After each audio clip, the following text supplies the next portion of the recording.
everyone, go! In Jesus, I am super blessed. I am Macarius. Say it every day. Sinasabi ba natin ito araw-araw?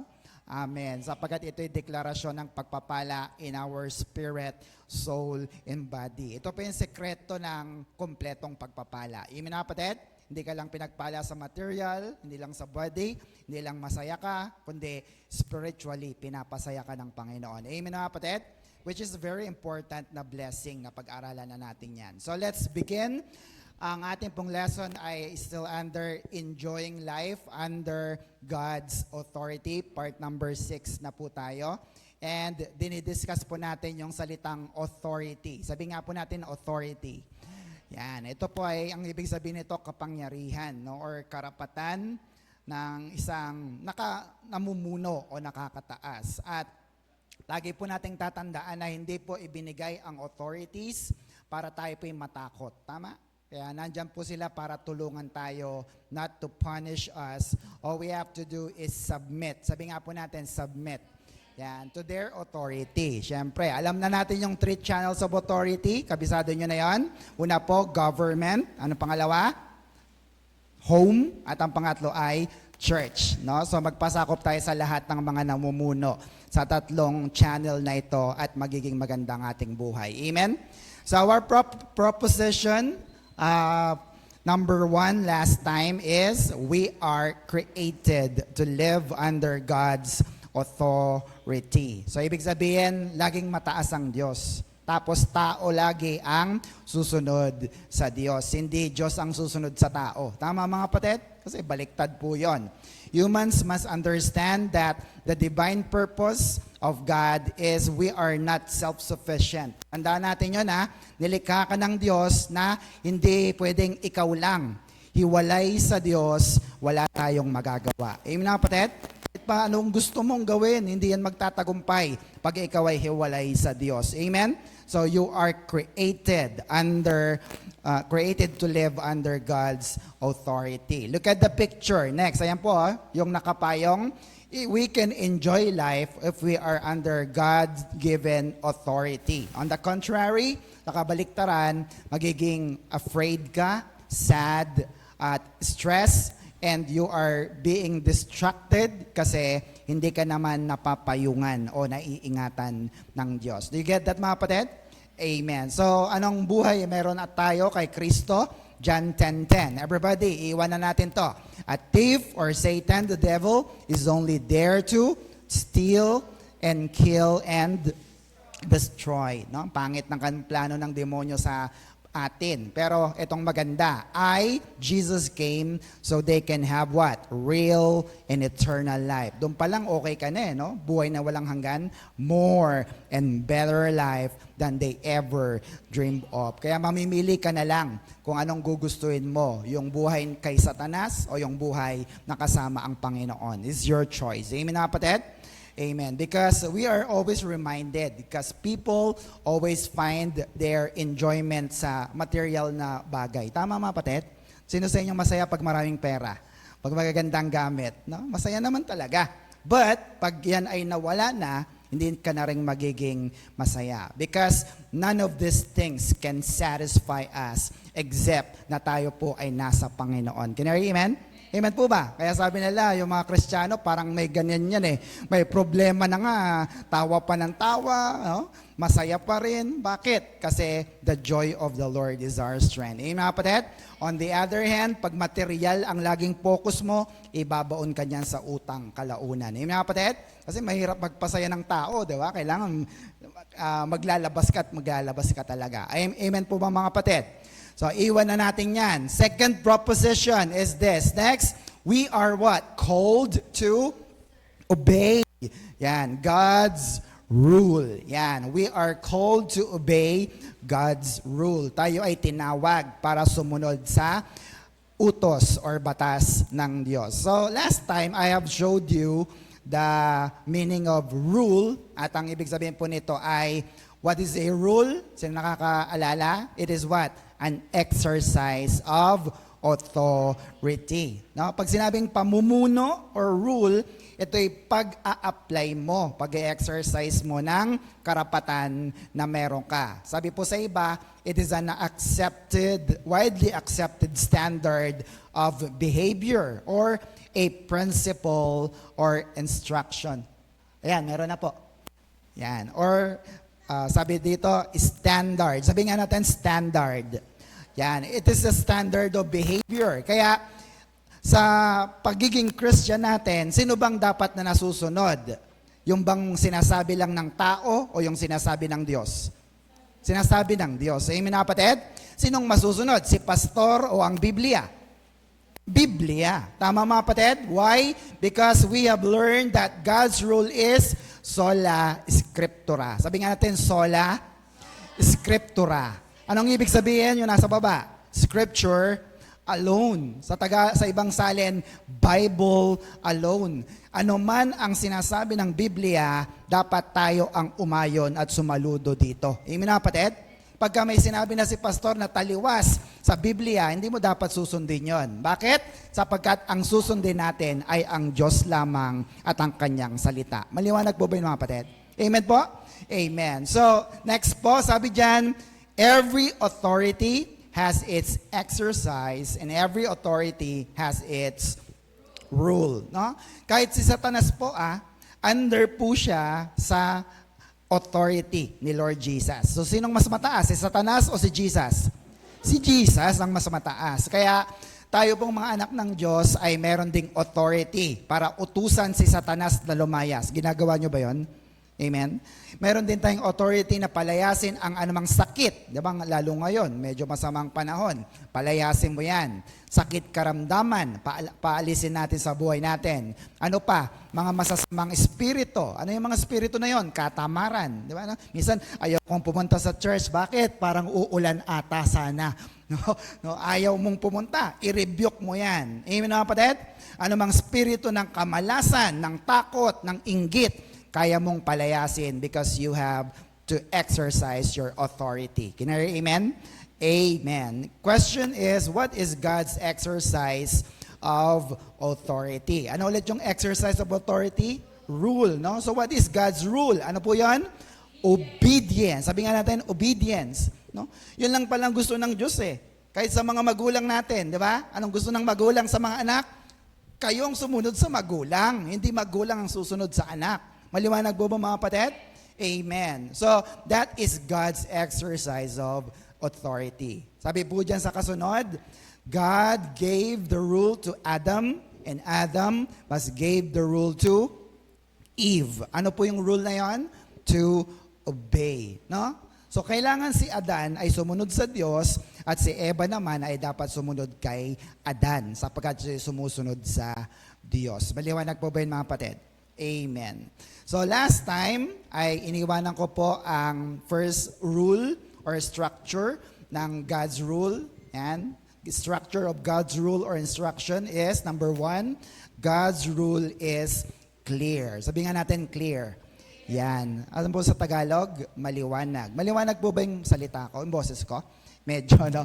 But God's word is even clear and accurate. Kasi ito po yung pinaka-supreme na basehan natin ng lahat ng ating mga guidelines na sinusunod bilang mga anak ng Diyos. Maliwanag po ba yun, mga kapatid?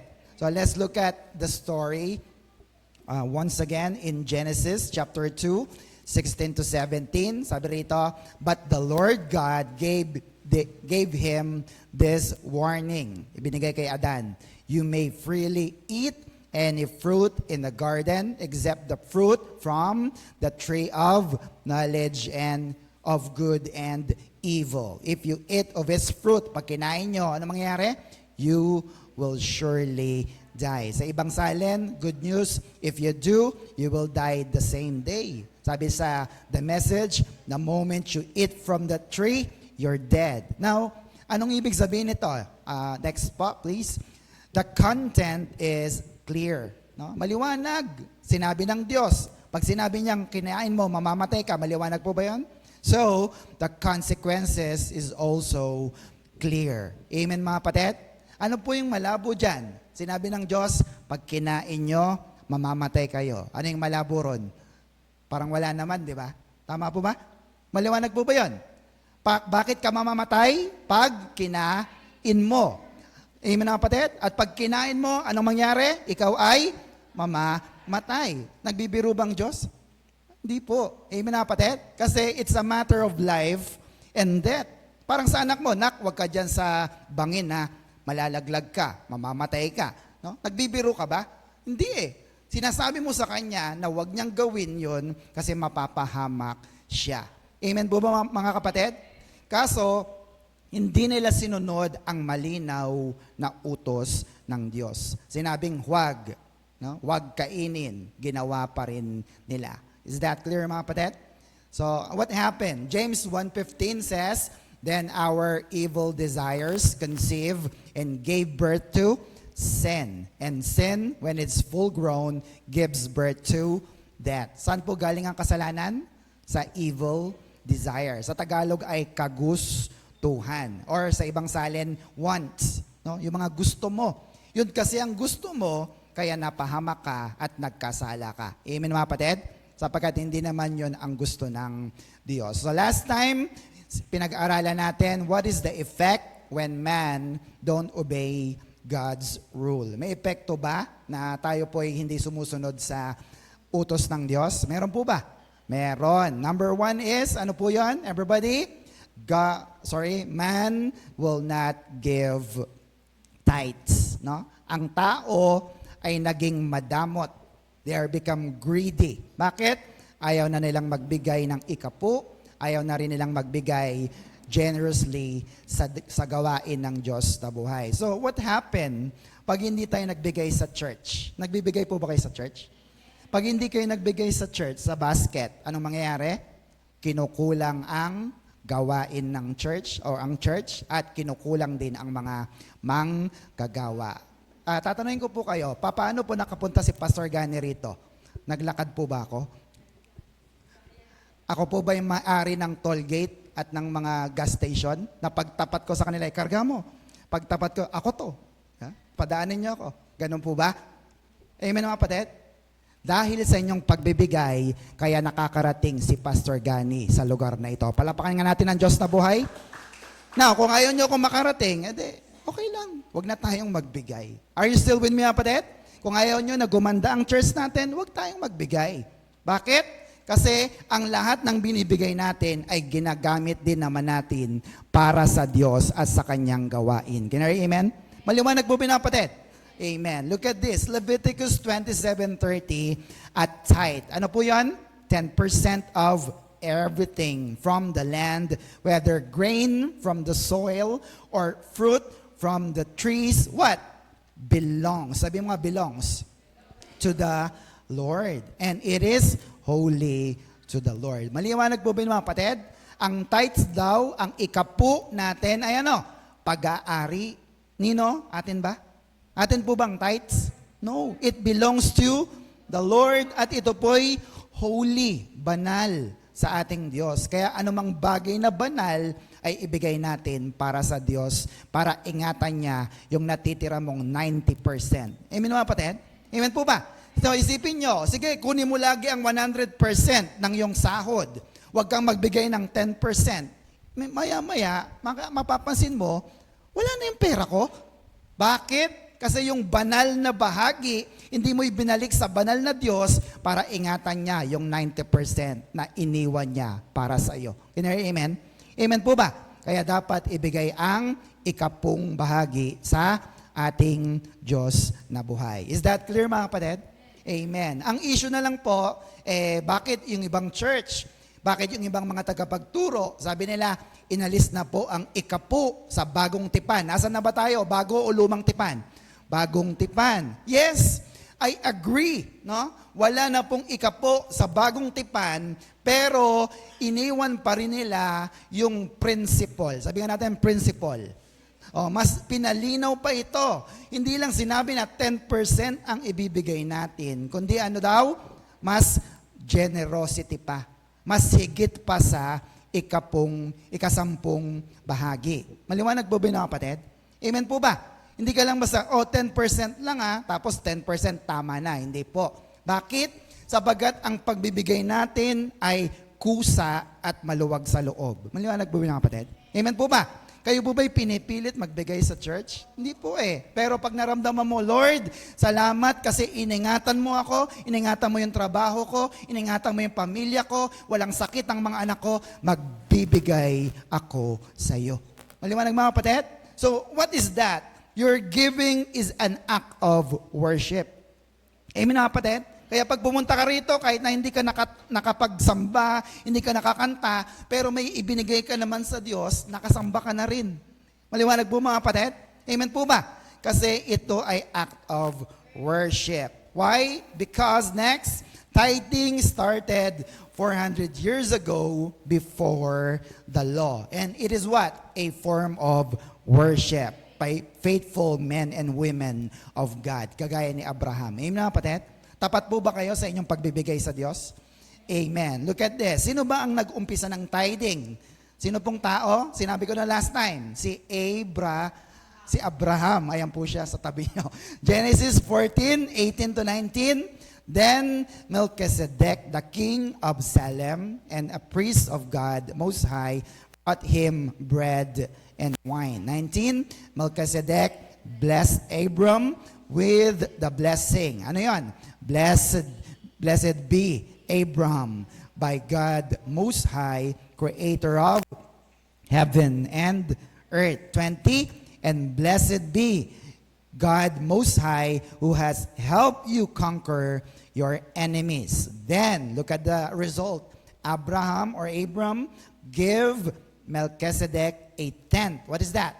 The tithes, or 10% of all the goods he had recovered. No, tatanungin ko uli kayo, bakit nagbigay ng tithes or ikapo si Abraham? Inutos po ba? Inutos po ba? Ba't siya nagbigay? Hindi po no? Siya kasi ay nanalo sa laban at umuwi siya ng buhay. Amen mga kapatid? It's a matter of life and death. Kaya, mas pinarangalan niya ang Diyos na nag-iingat sa kanya. Amen mga kapatid? At ang ginawa niya para maparangalan ng Diyos ay ibinigay niya ang ikasampung bahagi ng lahat na kanyang nasamsam na mga gamit. Is that clear mga kapatid? Amen po ba? So, sino yung pinagbigyan ni Abraham? Si Melchizedek. Tandaan niyo po yung pangalan na yan, Melchizedek. Sabi nga natin, Melchizedek. Yan. Because, sino ba si Melchizedek? Yan. Melchizedek is Jesus himself in the Old Testament. Sabi na ba, nandun na si Jesus in the Old Testament? Yes. Because Melchizedek is the pre-incarnate of Christ in the Old Testament. Bakit? Si Kristo ay nandun na sa pasimula pa lang ng likhain ang mundo at siya rin po ay nandito na maging sa bagong tipan hanggang sa siya'y makauwi sa langit. Can you hear amen? Amen po ba? They are both king and priest. Di ba? Si Kristo ba ay hari? Hari po ba siya? Pero sabi ng iba, hindi siya hari. No. Hari si Kristo kasi siya ay nasa lahi ni Haring David. Tama mga kapatid? Pinanganak siya sa lineage ni David. So King David ang kanyang lahi, kaya hari din si Jesus galing sa lahi ng mga hari. Amen mga kapatid? He is also the high priest, pinakamataas na punong pari natin. Ano bang ginagawa ng mga pari, ng mga pastor? Sila po'y tagapamagitan sa Diyos at sa tao. Ganyan din ang ginawa ni Jesus sa atin. Kung wala si Jesus, wala tayong koneksyon sa Diyos. Is that clear mga kapatid? Maliwanag po ba? Amen. So, what happened to this fact na si Melchizedek pala ay si Jesus? John 5 verse 46, sabi ni Jesus, if you believe Moses, naniniwala ba kayo kay Moses?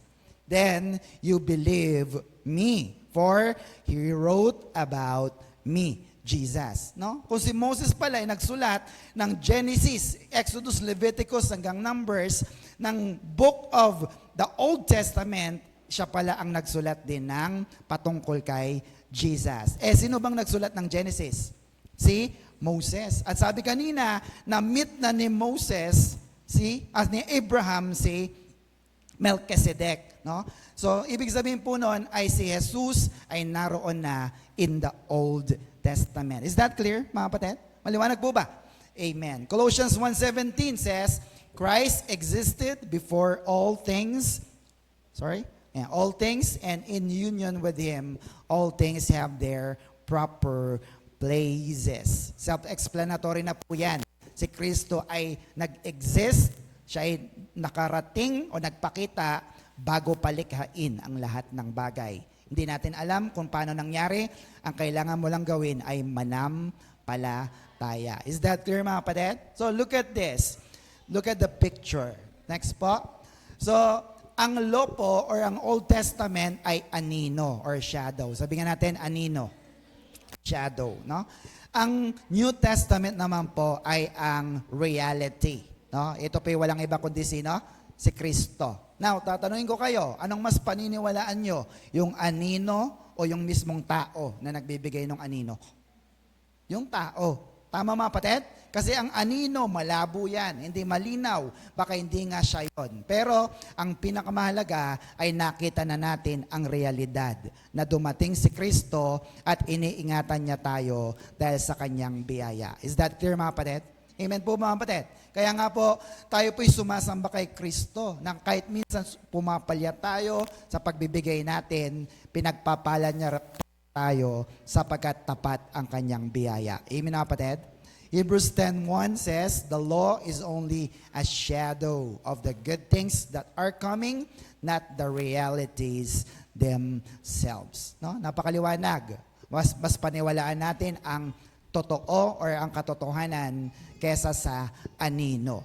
Colossians 2:16-17 says, do not let anyone make rules for you. No?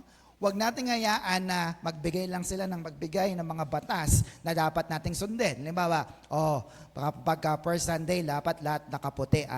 Pag hindi nakaputi, di papapasukin. O di, marami magsasabi, hindi na ako mag-church, wala akong puti eh. Tama, mga kapatid? Don't let anyone tell you or make rule for you about eating and drinking or about religious feast, a new moon festival, or Sabbath day. Ito yung mga batas or mga law. 17, these things, the law, were like a shadow of what was to come. Malabo yan. Yung mga utos na yan, napakalabo. It is a shadow. But what is true and real or realities has come. No, dumating na. And it is what? Found. Kanino? In Christ. Kay Kristo. Amen. Sorry po, wala po yung ating projector. Kanina meron na, di ba? Wala pa. Sige po.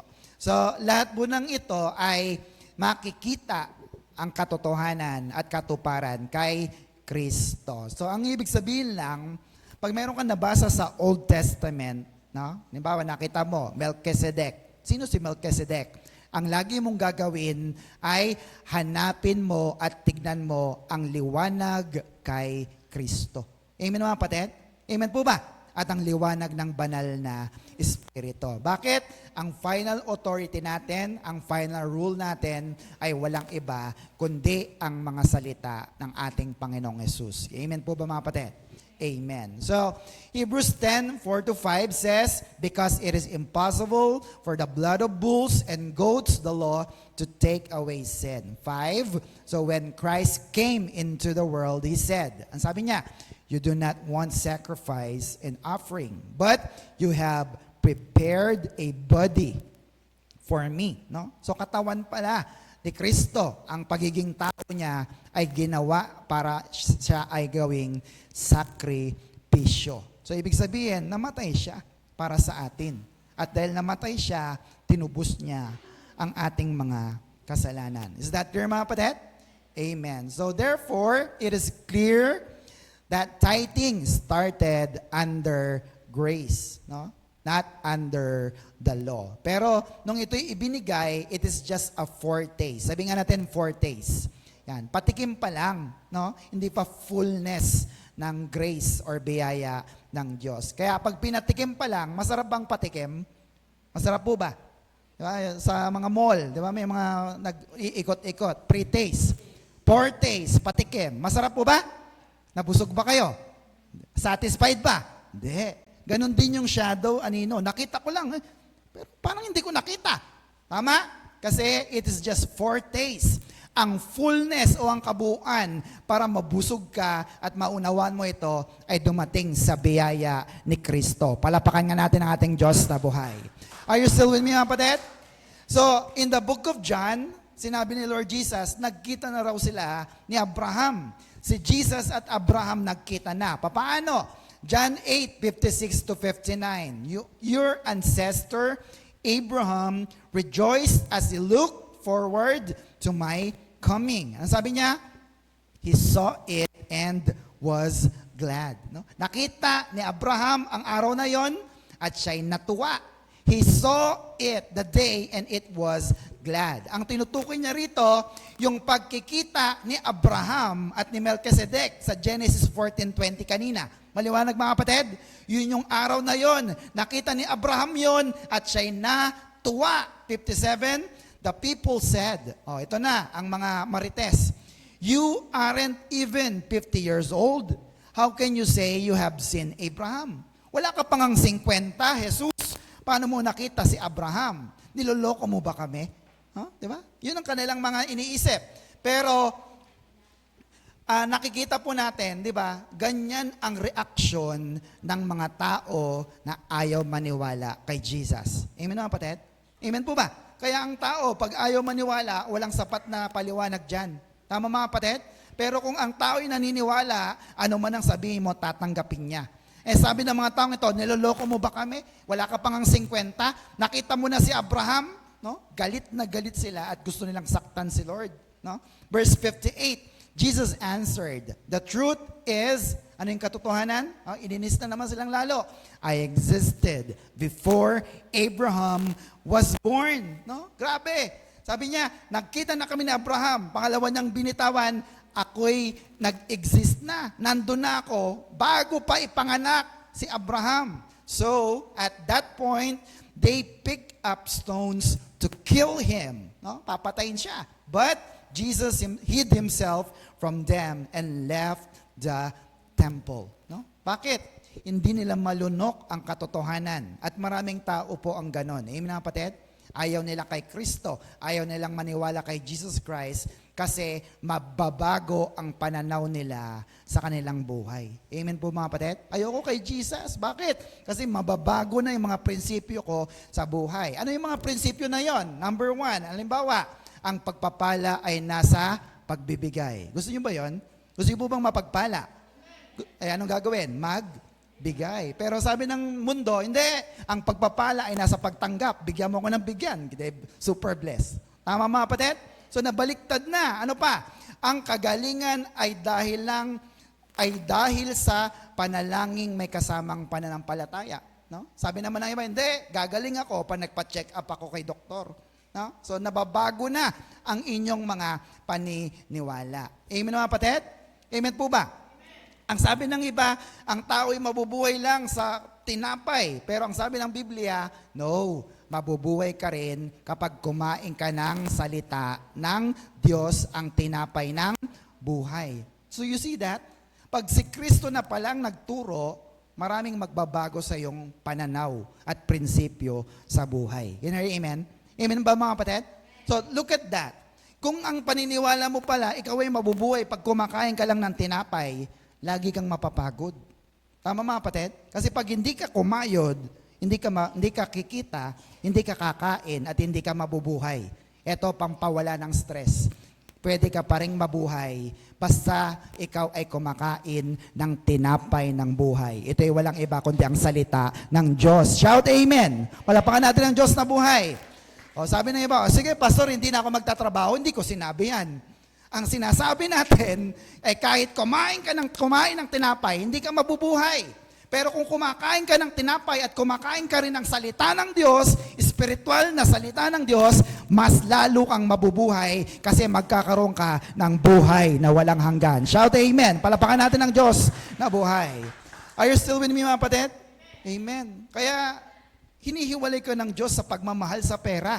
Amen? Sapagkat ang kalaban ng Diyos palagi ay ang pera. Amen mga kapatid? na okay lang, sige, hindi ako magtatrabaho ngayon, hindi muna ako lalabas ngayon, hindi muna ako magbubukas kasi sasamba ako sa Diyos at mananiniwala ako, ibabalik ng Diyos ang lahat ng nawala sa akin. Kinari, amen? Amen. So, ganon ang nangyari pag tayo may Kristo sa ating buhay. Amen po ba mga kapatid? Amen. So, sino po ba si Abraham, Isaac, and Jacob? Kilala niyo po ba sila? Sila po yung mag-aama. 3 henerasyon. Si Abraham, ang anak niya si Isaac, at si Isaac naman, ang anak niya ay si Jacob. No? Sila yung 3 pinuno ng mga Hudyo. At ang 3 ito na mag-aama ay nag-iikapo, nagtatights. Can you hear amen? Amen po mga kapatid. Ikaw, nagtatights ka ba? Nagtatights ka ba? Ang mga anak mo, nagtatights ba? Naipasa mo ba o naisalin mo ba ang pag-iikapo? Bakit? Sapagkat, tingnan nyo po ito, ang 3 henerasyon mula kay Abraham, kay Isaac at kay Jacob, ang lahat ng biyaya at pagpapala ay natanggap nila dahil sa isang sekreto. Ano yon? Masipag ba sila? Hindi. Ito po ay dahil nagbibigay sila ng ikapo sa ating Diyos na buhay dahil sa biyaya ng Diyos. Can you hear amen? Inutos ba sa kanila? Hindi. Pero dahil iniingatan sila ng Diyos, marapat lang na magbalik sila ng pasasalamat sa ating Diyos na nagpala sa kanila. Can you hear amen? Amen po mga kapatid. So sabi ng iba, kay Isaac, wala namang verse na nagpapakitang nag-tithe siya. Pero mantakin po ninyo, wala mang verse na si Isaac ay nag-tithes, pero nakita niya kung paano maglingkod yung tatay niya na si Abraham. Can you hear amen? Amen po ba? Parang ako, si Anika, nakikita niya ako kung paano ako maglingkod sa Diyos. Siya ba, darating ang araw na hindi siya magbibigay sa Diyos? Hindi ko siguro maiisip yon. Bakit? Kasi ako din mismo ay naglilingkod at nagbibigay sa Diyos. Can you hear amen? Amen po ba? So ano nangyari? Si Isaac, si Abraham, si Isaac at si Jacob, ang 3 henerasyon na to ay pinagpala. Bakit? Kasi marunong silang magbigay sa ating Diyos na buhay. Palapakan nga natin ang Diyos na buhay. Gusto mo ba na yung mga apo mo ay pagpalain pa? Hanggang sa 3 henerasyon? Yun ang sekreto. Nagbibigay sila ng 10% or tithes sa ating Diyos na buhay. Amen po ba mga kapatid? Pero meron verse kay Jacob. Look at this. Jacob, Genesis 28 verse 20. Then Jacob made a vow. Ano yung vow? Pangako to the Lord. Anong kanyang pangako? If you will be with me and protect me on the journey, no? Papunta sa Haran, I am making and give me food and clothing. 21. And if I return safely to my father's home, then you will be my God. No? Sabi ni Jacob sa Diyos, Diyos, pag ako'y ingatan mo, at ako'y makauwi ng buhay at ligtas, at ipinrovide mo yung pagkain ko at damit ko, then gagawin kitang Diyos ng buhay ko. Verse 22, this memorial stone which I have set up will be the place where you are worshipped, and I will give you 1/10 of everything you give me. No? Nagtayo siya ng altar, itong magpapaalala, Diyos, pag nakauwi ako ng ligtas, lahat ng binigay mo sa akin, 10% or ikapo ay para sa iyo. Amen mga kapatid? So anong ibig sabihin nito? Nakataya ang buhay ni Jacob dito. Amen mga kapatid? Siya po ang nangako. Ang Diyos ay nangako sa kanya na iingatan siya ng Diyos hanggang sa siya ay makabalik. At ang sabi niya, sige Lord, pag natupad yung pangako mo sa akin, mag-iikapo ako. Narinig nyo na yon? Parang tayo ngayon mga tao, di ba? Narinig nyo na po ba? Di ba yung tao, sabi niya, Lord, makapag-abroad lang ako. Ha? Ibibigay ko talaga sa'yo yung ikapo. Nung nag-abroad na, ano nangyari? No? Lord, magka-work lang ako dito sa Manila. No? O kaya kahit sa province. Ibibigay ko sa'yo ang para sa'yo. Nung una, nagbibigay. Nung mga pangatlo na, pumapalyan na. Amen mga kapatid? Sabi, Lord, makapangasawa lang ako. Lord, paglilingkod na ako. Magtatize kami pareho. Nung nakapag-asawa na. Huwag na tayong magbigay. Marami tayong bayarin. Amen na kapatid? Pero si Jacob, ito ay ang pangako na natupad. Bakit? Hindi dahil siya ay tapat, kundi ang Diyos niya ay tapat kay Jacob. Iningatan niya si Jacob, kaya nagbigay si Jacob ng ikapu. Amen? Amen po mga kapatid? Kaya mararanasan mo sa iyong buhay no? Makikita mo na kung ang Diyos talaga ay tapat sa iyo, ano ang dahilan? Bakit hindi ka nagbibigay sa ating Diyos na buhay? Amen na kapatid? May dahilan po ba? Wala po. Amen? Dapat nagbibigay tayo sa Panginoon. Can you hear amen? Amen. However, next po, however, because people became greedy of money or material things, God gave the law. Ang mga tao naging sakim na sa pera. Akin to, akin to. Kaya nagbigay ang Diyos ng law. Bakit? The law is the only way to make people controllable. Sabihin nga natin controllable. No? Ang law, ang batas lang, ang naging dahilan para makontrol ng Diyos ang mga tao. No? Ang issue po rito, sabi nga nila kanina, wala naman na pong tithing sa New Testament, Pastor. Gaano ito katotoo? Di ba grace giving na tayo? Kusang loob, no? At hindi ka napipilitan? Ang sagot natin dyan, yes. Wala na nga po ito in the New Testament. Pero, next po, sabi dyan, the principle of tithing continued in the New Testament. Ulitin ko, the principle of tithing continued in the New Testament. Ano yung prinsipyo ng tithing? Ano yung prinsipyo niya? Giving to the Lord. Sa Tagalog ay pagbibigay sa Diyos. Kaya sinabi, okay, sige, wala nang ikasampu, wala nang pag-iikapu, pero nandun pa rin ang prinsipyo. Ano yung prinsipyo na yon? Nagbibigay ka pa rin sa Diyos. Tanong, dapat bang magbigay sa Diyos? Amen po ba? Dapat bang magbigay sa gawain ng Diyos? Yan. Kasi yun ang prinsipyo kung bakit tayo nagbibigay. And as a matter of fact, mas pinalitan ito ng mas maganda. Hindi na tithing, kundi grace giving. Sabi nga natin, grace giving.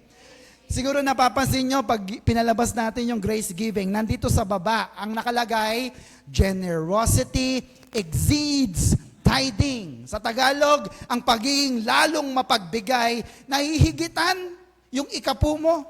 Amen na kapatid? Halimbawa, kumita ka ng 1,000, magkano sa Diyos? 100. Pero dahil mahal mo ang Diyos, 500 na binigay mo. Kasi generosity. Hindi mo na tinatakalan ng Diyos. Hindi mo tinitipid ang Diyos. Nas nagbibigay ka sa Kanya generously. Kasi pinayaman, iningatan niya ang buhay mo at hahanap buhay mo. Shout amen. Palapakan natin ang Diyos na buhay. Are you still with me mga kapatid? Kaya, okay, walang tithing. Pero nagbibigay ka ba sa Diyos? Kaya yung iba ganito Hindi niya makanta yung kanta na, ang Diyos ay tapat, siya'y laging sapat, hindi niya makanta. Bakit? Kasi mamaya nga wala siyang kakainin Kasi mamaya nga wala siyang pananalapi na gagastusin. Now, let me tell you this. Kung nararanasan mo na ang Diyos ay hindi tapat sa buhay mo, may reason ka para hindi magbigay sa Kanya. Amen na kapatid? Amen po ba? Pero, kung nararanasan mo naman na tapat ang Diyos sa'yo at hindi ka nagbibigay, may problema. Amen na kapatid? Kasi hindi na ang Diyos ang may problema, ikaw na. Amen po ba mga kapatid? Dapat tama ang ating puso sa pagbibigay. Kapag iningatan ka ng Diyos, iningatan niya ang trabaho mo, dapat magbigay tayo sa ating Diyos na buhay. Pumalakpak nga po may mga trabaho pa at may mga hanap buhay pa.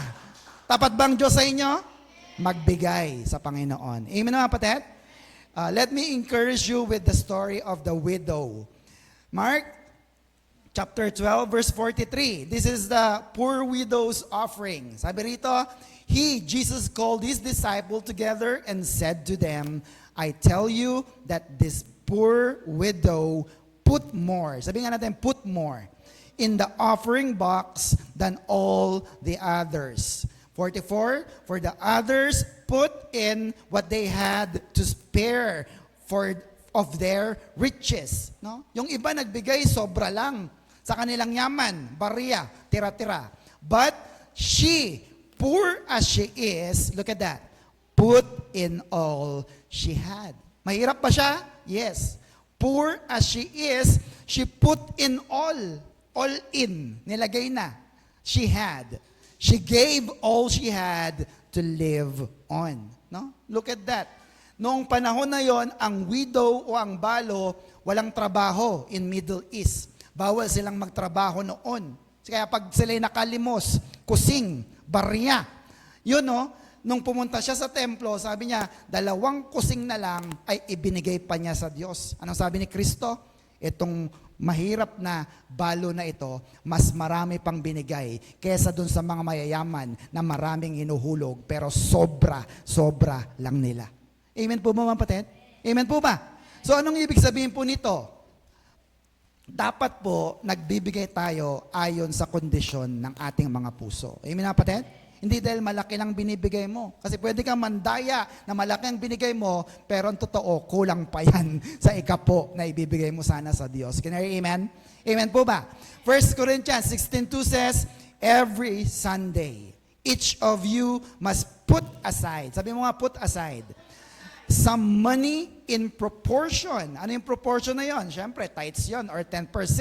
Panukat ng Diyos. To what you have earned and save it up so that there will be no need to collect money when I come. No? Dapat pala itinatabi mo na. You put it aside.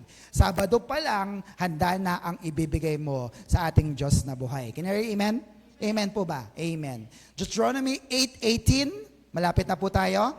Remember that it is the Lord your God who gives you the power to become rich. Bakit kayo maman? Bakit gumanda ang buhay mo? Bakit gumanda ang takbo ng trabaho mo? Bakit dumami ang negosyo mo? God has give you the power to become rich. Tandaan mo yan. Can I hear amen? He does this because He is still faithful today to the covenant that He had made with your ancestor. No? Tapat ang Diyos. Nangako siya kay Abraham, nangako siya kay Isaac, nangako siya kay Jacob, at dahil tapat siya sa pangako niya, kaya ikaw na anak din ng Diyos ay pinagpapala kahit na hindi ka nagtatapat sa Diyos. Can you hear amen? Amen po mga kapatid? Kasi nangako na sa Diyos. O, pagpapalain ko ang Israel, kaya pinagpapala pa rin sila. Kaya kung pinagpala ka ng Diyos, dapat magbigay ka sa Diyos na buhay. Can you hear amen? Amen po ba? So, look at this, comparison. Why focus on the 10% when you can enjoy the whole 90%? Amen na kapatid? Parang nung sa garden, sabi ng Diyos, buong garden, kainin nyo na lahat ng bunga. Wag lang yung nag-iisa na nando sa gitna.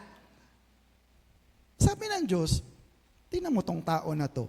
Sabi ko, wag na yung nag-iisa. Lahat, kainin nyo na. Wag lang yung nag-iisa. Ano pa rin ang kinain? Nag-iisa. Ang sakit sa bangs, ano? So, look at this. Why focus on the 10%, diba, 100%? Bakit mo tinitingnan yung tithes mo, samantalang binigyan ka naman ng Diyos ng 90%? Amen na, kapatid? Ba't mo pinag-iinteresan yung sa Diyos, yung ikapo, samantalang binigyan ka naman niya ng mas malaki pa? Malaki ba yung 90%? O palit tayo, Lord, kay Lord 90, sa inyo 10. No? Ayaw natin. Amen na, kapatid? So ano ang problema? Anong problema? Puso. Sabi nga natin, puso. Amen na, kapatid? Deuteronomy 14:22-23. Last three verses pa, sorry. You must set aside a tithe of all of your crops, 1/10 of all the crops you harvest each year. Bring this tithe to the place the Lord your God chooses for His name to be honored, and eat it there in His presence. This applies to your tithe of grain, new wine, olive oil, and the first males of your flocks and herds. Look at the next line. The purpose of tithing is to teach you always to fear the Lord your God. What is the purpose of tithing? So that you will always fear the Lord your God. Sa ibang salin, you will have respect.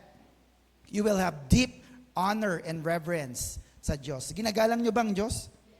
Paano nyo igagalang ang Diyos sa inyong mga sahod? Sa pagbibigay ng iyong ikapu. So, ibig sabihin, pastor, pag hindi ako nagbibigay ng ikapu ko, ay binabastos ko ang Diyos. That is what the Bible says. Amen? Amen po ba? The purpose of tithing is to always teach us na unahin natin ang Diyos at magrespeto tayo sa Diyos para lahat ng pagpapala ay lalong ibigay niya sa kanyang mga anak. Amen? Palapakan natin ating Diyos na buhay. Are you still with me? So, therefore, next po, tithing is not a money problem. No. It is really a heart problem. Again, tithing is not a money problem. It is really a heart problem. No? Siyempre, iba-iba pong value na ibinibigay natin sa Lord. Di ba? Depende po sa ating tinatanggap at kinikita.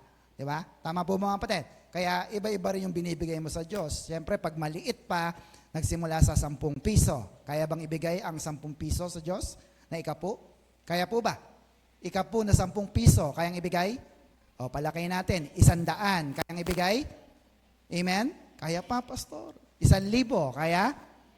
Ayan, medyo may sinat na. Kasi pag nabunot siya, 1,000, binabalik. No? Paano pa kaya kung 100,000? Kaya pang ibigay? Naku, yung iba, tinrangkaso na. No? Ito pa, 1 million na tithes. Kayang ibigay? Naku, pastor, kinumbulsyon na ospital. Hindi na kaya.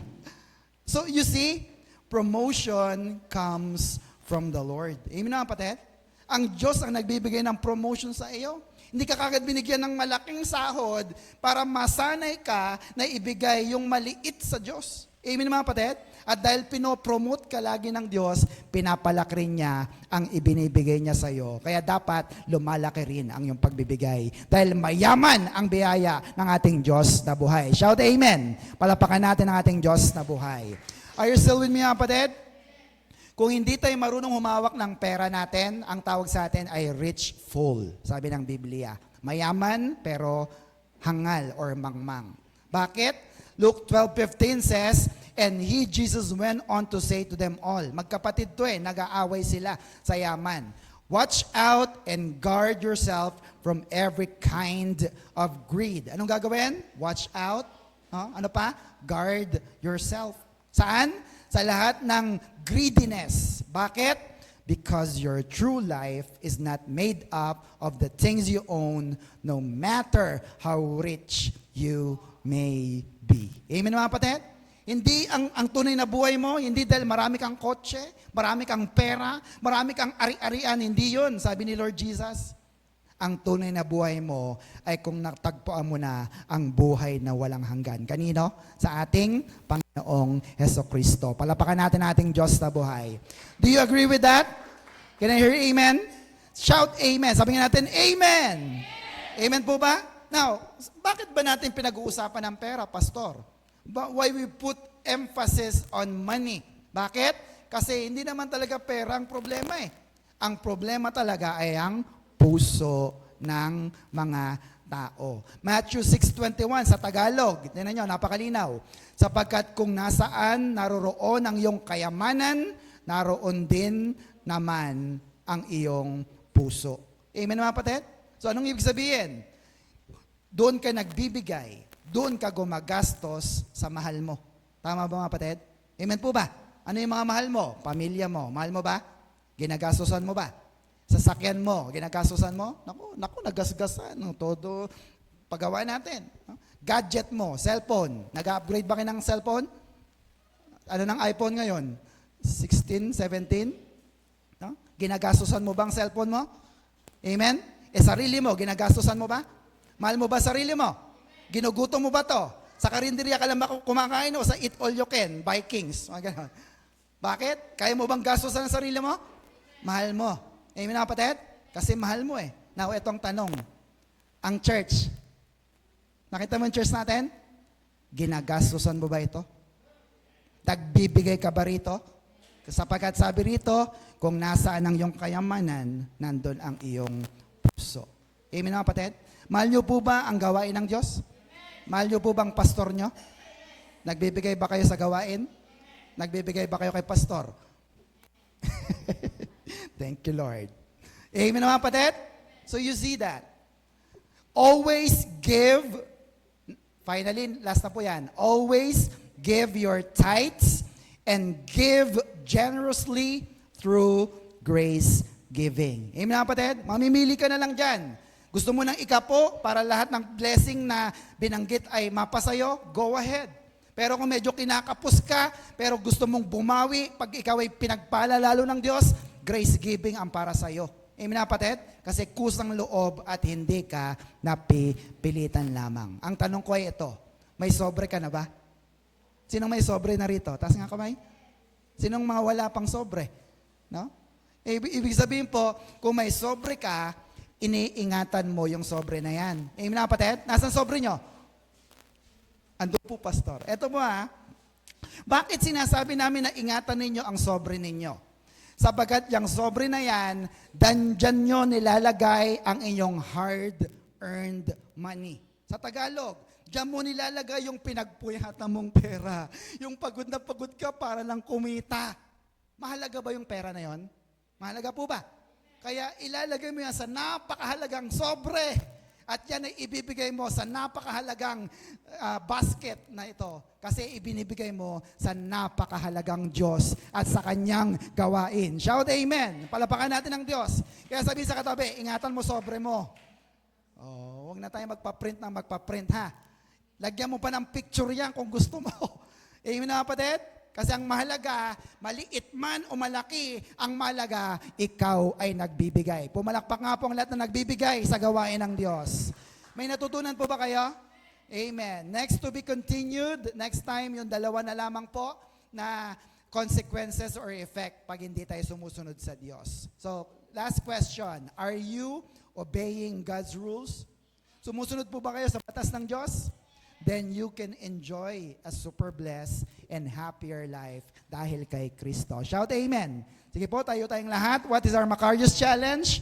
Everybody, obey God and enjoy life. Again, obey God and enjoy life. What is the secret to enjoy life?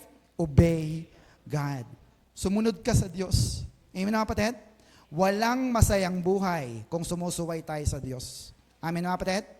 Amen po ba?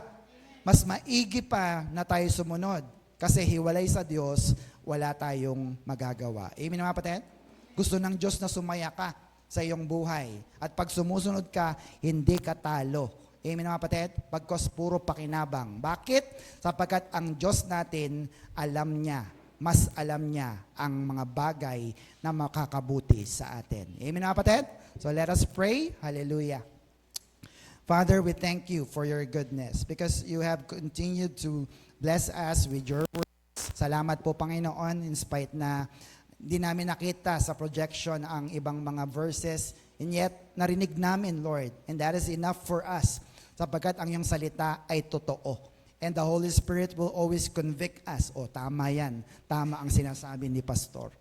Salamat, Panginoon, sapagkat nandyan ang banal na Espiritu na laging nagtuturo, naggagabay sa amin sa lahat ng katotohanan. Bagaman ang katotohanan minsan ay masakit, pero Lord, ang katotohanan ang magpapalaya sa amin. Kaya Lord, salamat sapagkat dahil sa iyong mayamang biyaya, kami po'y pinagpala mo sa aming buhay. So there's no reason for us na magdamot sa iyo, Panginoon. Alam namin na dahil lamang sa iyo, Panginoon, kaya kami nakakapagtrabaho. Alam namin na kung bakit gumagandang buhay namin ay dahil sinamahan mo kami. Kaya Lord, patawarin mo kami sa mga pagkakataon na nagkukulang kami sa iyo, Panginoon. At Lord, dalangin namin na hilumin mo po ang problema ng aming mga puso. Na darating ang araw, Lord, mas madali na lang sa amin ang magbigay. Hindi dahil sinabi ng kung sino man, kundi dahil mahal ka namin, Panginoon. And Lord, salamat po sa mga anak mo na nagmamahal sa iyo. Salamat sa mga laging umaalala sa iyong gawain at sa mga lingkod ng Diyos. Patuloy na pagpalain mo pa, payamanin mo pa ang kanilang mga buhay, Panginoon, ang kanilang mga hanap buhay. Ilayo niyo po sila sa anumang sakit karamdaman upang sila po'y malayang makapagtrabaho ng may malakas at malusog na pangangatawan. Kasama ang iyong bendisyon, proteksyon, gabay at patnubay. Salamat po, Ama. Ito pong aming samot panalangin na may pasasalamat. In Jesus' name we pray. And everybody say, Amen. Palapakan po natin ang Diyos. Ano po ulit ang ating Macarius Challenge? Obey God and enjoy life. To God be all the glory. Are you blessed? Are you blessed po? Super. Kung kayo po yung na-bless, tayo po ay magbigay at pagpalain natin ang Diyos through grace giving. To God be all. Good day, brothers and sisters! May natutunan po ba tayo sa ating lesson? Kung yes, pakilagay sa ating comment section. At kung nagustuhan mo ang video na ito, marami ka pang makikita. More like sa ating YouTube channel, The Master Teacher TS. Thank you for watching. Stay super blessed and stay Macarius!